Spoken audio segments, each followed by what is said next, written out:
Hello, and welcome to the Art of Selling Online Courses. We are here to share winning strategies and secret hacks from top performers in the online course industry. My name is John Ainsworth, and today's guest is Monica Badiu. Monica's a mum in training with an insatiable curiosity for paper art, psychology, and all things digital marketing. She is our in-house copywriting chief and copy coach. She specializes in sales copywriting for online course creators who want to produce copy that speaks to their ideal customer and generates conversions. She has made our clients millions of dollars. Oh my God, she's so good. So today we're going to be talking with Monica about Christmas promotions, whether to send them, when to send them, what to say, and common issues that you might be facing. Before we start learning from Monica about that, though, I want to give you a Christmas present. I want to give you the opportunity to get a Christmas present for yourself. Give your own Christmas bonus.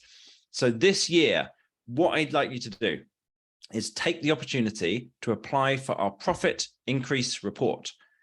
So go to pimpyourfunnel.com, fill in the report, and we are going to create for you a personalized profit increase report about your business, how much more money you could make from different funnel elements, what to do, what the quickest win is, how much more money you can make, and you can implement it. Some of these things you can implement straight away, and you could be making more money next week.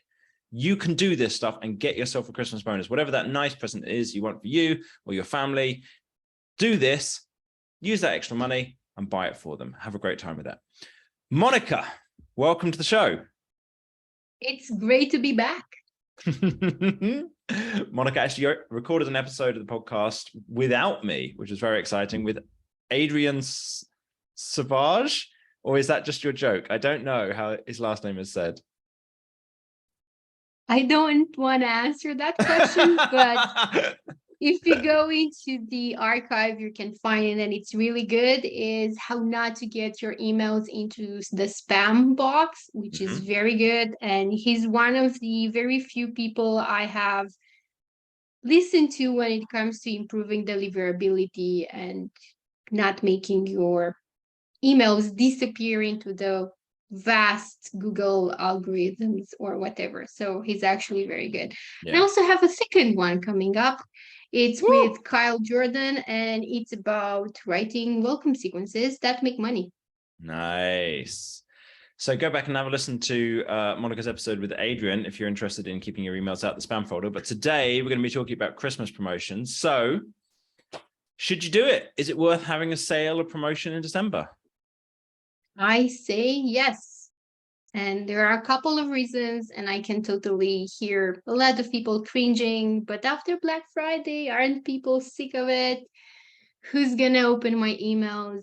Aren't people just like busy with, drinking eggnog and opening gifts? Well, to some extent, yes, but at the same time, we're at the point in like the humankind where we're gonna spend every minute we can on our phones, regardless of what's happening around us. So I think it's worthwhile because people are going to be connected to the internet. The majority of audiences are going to be having a phone, a laptop. They're going to enjoy the free time they have from work on doing other stuff. Some of them are actually going to be working. So it kind of depends on who your audience is and what they're doing during the holidays. But bottom line, yes, I think it is worth it. I hear this whole, I find it fascinating, the whole build up to Christmas. Everyone's so excited about Christmas. And then actually like Christmas Day, Boxing Day, all of the stuff that I hear from people, and it's not close friends, but the stuff I kind of hear through, friends of friends or things on Facebook, if I go on there, is about like, how people are just so sick of spending time with their family, and just like how they nearly got in fights and it's just driven them crazy, and they had to hang out with great aunt Esmeralda and she got pissed on the sherry again and it was a nightmare. And it's like, oh my God, there's only so much Christmas that people can handle. So I totally can see that people are then grabbing their phones back out again and having a scroll through and look at their emails. Well, you could definitely use buying a new course as an excuse for ditching your family, and that's like I'm putting it in bad words, but no, it's actually psychologically speaking, a lot of people are going home for the holidays. So they're going to be traveling. There's a lot of stress involved. There's always like little time available for doing all of this. If you see your family very little throughout the year, there's obviously going to be a lot of unresolved issues, and those issues usually obviously rise to the surface when you meet in person. So yeah, that's actually an important aspect to know about your audience. How are they going to spend the holidays? Will they be spending it with family? What role are they playing in the family? If they're like the primary caregiver, like the mom, she has to cook, she has to clean, she has to figure out the groceries, she has to figure out shopping, she has to entertain people. What's her day gonna be like? When is she actually gonna have time to watch your email, and how is your email gonna help her throughout the day? Because that's super important.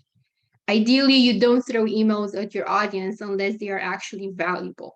And throughout the holidays, you can use this emotional angle to connect with your audience and to kind of support them as they navigate the very stressful part of the holidays. That's some high level shit you're talking about here, Monica. Let's unpick that a little bit. So what you're saying is it's not just about the promotion, it's about how do you have the right angle and how do you make sure the emails are actually appealing to the people who are reading them. Okay, here is the biggest thing that I hear from people about sending lots of email promotions. So I don't even think we send a lot. We send 2 a month. I've got friends who send 4 a month. It's just like whatever.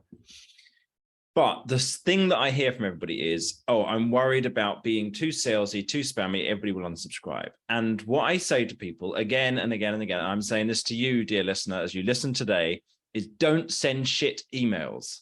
That's the problem. Send emails that people want to get, even if they don't buy. Because on any given email promotion, 99.7% of people on average are not going to buy from that email. Or from that whole promotion, never mind just from one email. So make sure the emails are good, that they're actually helpful and useful and give value so people want to receive them and they build up trust, as well as making the sale to the 0.3% of people who do buy. So let's go back to the bit you said about having an angle about it and delivering value. Could you unpick that for us a little bit? Like, what do you mean by an angle? And then what might that angle be? Okay, so the easiest way I can explain this is with an example. Let's say you sell courses that help parents not lose their shit with their kids when they're very tired and stressed and having to deal with a lot of things. And enter Christmas, which is like, I don't want to say the word, but it's a major 4 letters show. So how can you help your parents, your potential students, throughout that time? And remember that those people subscribe to your list. So to some extent, they have used something from you before. They follow you because they have some trust. They follow you because, I know, you maybe have the transformation they're seeking. So that's your angle. The situation is your parents, your potential students are stressed. Christmas is gonna be even more stressful. How do they keep themselves calm so that they don't yell, burst out, or mess up the holidays for the kids? Because that's like every parent's nightmare, traumatizing the children so that they're gonna need therapy when they're grown-ups. Yeah, I remember my dad storming out the room. Yeah, and we were probably little shits, right? But I still remember happening. Okay, so I get it on that one, right? So that's a good example. If you're selling stuff for parents about how to spend time with the kids, look after the kids better, like have a better relationship with the kids, then you focus on that angle. Let's try something else. What about if you're selling courses about dog training? What would be your angle there? What might be your angle? So think about what happens for people who have dogs. If they're gonna host a dinner party, what happens to the dog?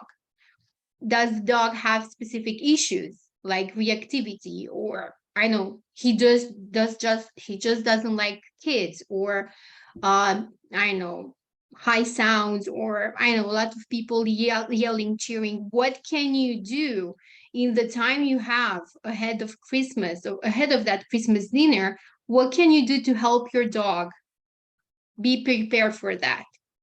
Or what can you do to create like a calmer setting for that? Maybe you just didn't know that your dog behaves the way he behaves because sounds drive him mad. All right, good one. I'm going to try another angle. What about if you're selling a course about Google shopping ads? Oh, that's awesome. So remember how I said that we spend a lot of time on our phones? So course creators are not the only people who are selling stuff during Christmas. Like it's Christmas, people buy gifts. It's Christmas equal buying gifts, right? So your Google shopping ads, they're gonna be very important if you're a business owner or an agency that uses them to drive revenue or leads. So what can you do to prepare your ads for the influx of traffic? Or maybe it's not an influx, maybe you're going to see less traffic or higher costs. What can you do right now to make sure that even during Christmas you're going to see profit or good performance with those ads? Because maybe there are some secrets happening there that you don't really know. Maybe some hacks, some things you're trying to like throw a difficult I'm one on trying me. to. You're too good. I need to check if you know, fuck, maybe you need a pay rise. You're too good, Monica. I could even give roadmaps. Like it's not just about the problem they would have. It's also like create a roadmap. And this leads into a really good question, which is when should I start my Christmas promotion, right? Because that's a big one for many people. So figure out what's the minimum time needed to get the minimum outcome possible out of your course.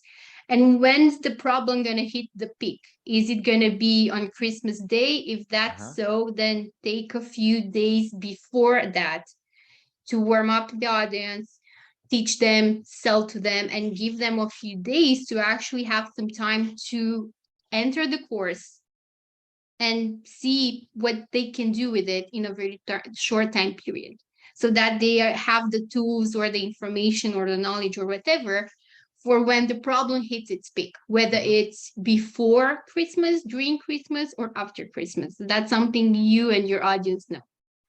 So there could be, let's imagine it's one about, I don't know, fitness. Then most people start their fitness plans in the new year, right? You're probably not going to start it over Christmas, but you could do a Christmas promotion where you're like, you start to help people get set up for the new year. Or maybe you have content in there about how not to put on too much weight over Christmas. You know, like here's how to manage to limit here's some exercises you can do so that you don't get too far out of shape when you're away from the gym. Or here's some like lower calorie things that you could make that are going to or some different drinks that you could have so that you don't, you know, and then another angle might be like, here's how you can start getting prepared so that in January you're ready to stick to your New Year's resolution instead of not getting it this year. You can actually have two promotions for that. Yeah. So we actually have a fitness course creator in our group coaching program. And we just talked about this last week. So one of the biggest problems people have when it comes to their workout routine is not being able to actually have a routine. And if you've started and you're doing well, the holidays, they're just going to mess that up. Yeah. Because kids don't go to school, people are coming over, there's shopping to do, cleaning, cooking, all that stuff. So your routine is going to be messed up.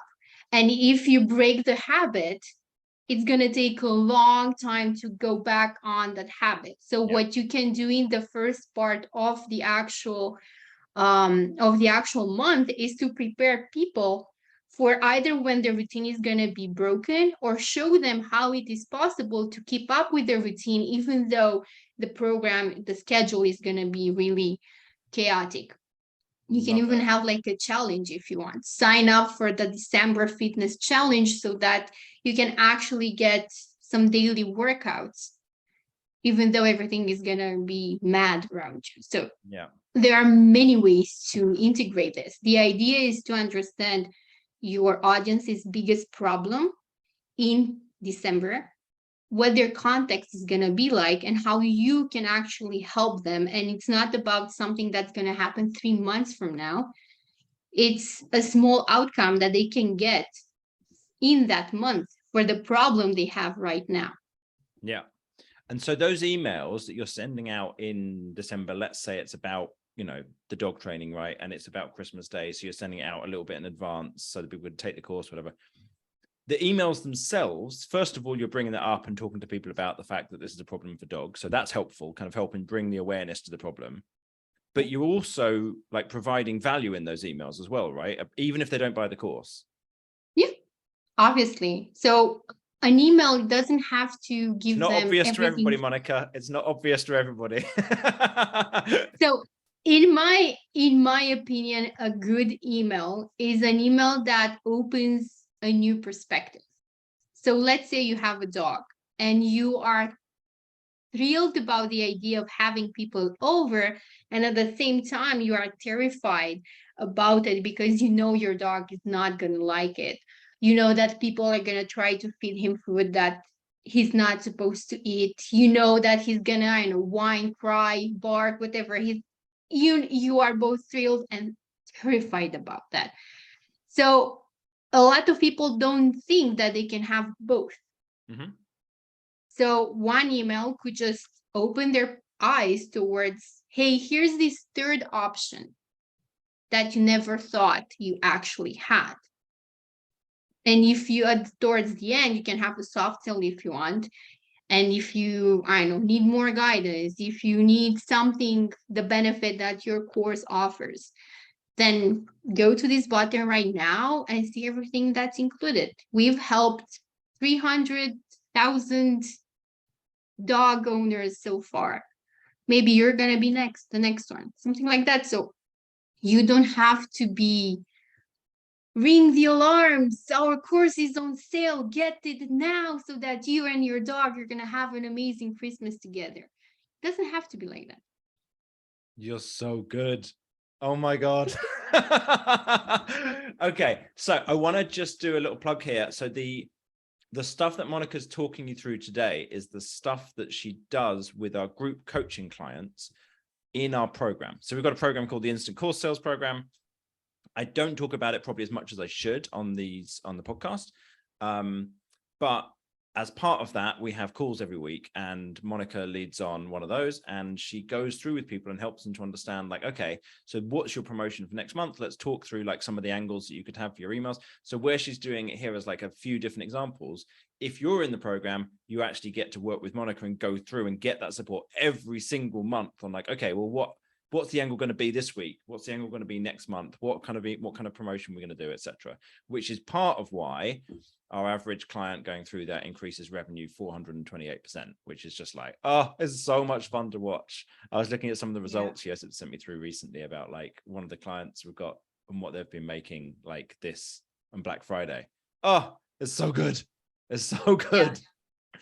Okay. It's amazing to see the transformation. And by the way, you thought you'd challenge me with like 3 examples. We have people in the group coaching area who teach about astronomy. We have people who teach parents how to do art with kids. We have people who teach people how to convert regular vans into like a normal van you can travel with and work from. We have people who teach about fitness and healthy living. There's so much stuff in there. You'd need a lot more time to find something that would to like challenge you. stop me. Yeah. All right. What else do we need to talk through to help people understand? So we've talked about the angle. We've talked about delivering value. We've talked about using emails to describe like a specific problem they might have during the holidays, giving them opportunities to improve. Talk to me a little bit about like not everybody remembers the whole kind of model that we use for doing email promotions. So can you give everybody very quickly, like 2-3 minutes, the framework overall for what emails they might send out, let's say over a course of a week? Okay, so it's actually over the course of like 9 days. Let's call it that. It's easier. Yep. So we start with a stage that we called warm up. It's basically 3 emails that deliver massive value. They raise the awareness towards the problem they have right now. They give a quick hack. They try to show the person reading this that they're not alone in the problem they have and that there is a way out of it. Those are not salesy at all. They just kind of beautifully link together so that they create a story that people would want to follow. After these 3 emails, we'd enter the normal promotion sequence, which in some cases, for some people, it's like 6 emails, 9 emails. It kind of depends on your audience. We start with an announcement email. Hey, this thing is on sale right now. You have this problem. Go check it out. You can also get these bonuses or whatever. Then we have logic. Why does it make logically sense for the person reading this to get this course right now? Why is it important in December for them to learn about, to learn Spanish? Because maybe they're visiting their spouse's family who speaks Spanish and they don't. So they don't want to be awkward. What's a fear they have? That would be email number 3. And fears can be personal fears. Like, I don't know if I can actually speak Spanish. I don't know if I can actually be confident hearing myself speak Spanish. It could be a fear about the actual framework. I don't believe I can learn Spanish from an online course. So those are just like 3 examples. Then we could advance with like an email that answers all the objection. We call that the frequently asked questions. We could have another email that talks about what's a potential outcome, what's a potential future if the person reading this email is going to try this course. And then we're going to the going emails, which would be like the last 2 days of the promotion. And regularly people talk about urgency and scarcity, 48 hours left before this amazing discount expires. Or you could go the advanced way and bring up some more fears they have. Like, what if I don't like this? What if this is not going to work for me? You can talk about the money back guarantee you have. What if, I don't know, am I the only one doing this? Who else has tried it? And you can use social proof and testimonials and case studies to address that fear as well. So in a nutshell, those would be the main emails you'd have in an email promotion. And even if you don't follow that perfectly, the way that Monica's laid it out, and you don't get everything exactly right, it's still fine. Just like if you're doing anything close to that, you're so much further ahead than like 90. What percentage would you say? You've seen a lot of email promotions from other people who aren't our clients. What percentage would you say you would be ahead of if you did something kind of in that ballpark? 99.9%. Oh, wow. Not just 99, but 99.9. Yeah. So yeah. For the most part, if you have like one email with one button in it and regular font, not a ton of images, gifts or things screaming at you, you're gonna be fine. You're gonna be better than 80% of people. If you're gonna have a normal conversation with the person reading this, if you're gonna address the situation they're in, like talk to the person who's reading the email like it's an actual human being you want to help, you're gonna be ahead of like 99.9% of people.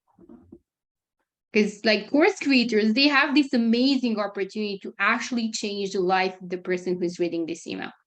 But most are so scared of sending and writing emails that they just shift into the, well, let's throw as much possible into one email, hoping that somebody would just gonna click and that's it. Yeah. But it's a lot easier when you just imagine there's one person reading this email. I'm not trying to sell them something. I'm just showing what they can do if they try my course, my solution out of the 99 other solutions they might have tried or are considering. I'm trying to think of a metaphor for like the issue that people face around this, because most people are terrified about sending emails, right? They're terrified about doing it. And the reason they're terrified is because what they have seen from everybody else and what they think they should copy is appalling and it's dreadful. And what we're saying to them is, don't do it in an appalling, dreadful way. I'm trying to think of a metaphor. I wonder if you can help with it. Like, is there anywhere else in life, is there somewhere else in life where people are seeing something that's done horribly? Or maybe we could come up with something like, you want to set up your home Wi-Fi, and all the other people in your block, whenever they set up home Wi-Fi, they kill a man with an axe first. And it's like, and you think, that's what you have to do when you set up home Wi-Fi. That's a very festive metaphor, John. Actually, you don't really need a metaphor. I've actually researched why people are so terrified of sales. And it's mostly because of how salesmanship has been portrayed in movies and books and ads throughout the last 60 years. So if you go into the United States and you interview people, there were studies being made about this. What are the words that come to mind when you hear sales or a salesman? And everybody's thinking of used car salesman. They were being super aggressive, super flashy. They didn't really care about you as a customer. All they care about was selling the car. So there's no metaphor in there. It's just what we have embedded in our brains that represents sales as picked and portrayed by everything we see online, in our inbox, at TV, in movies, and all of that. And it used to be like that. That's the truth.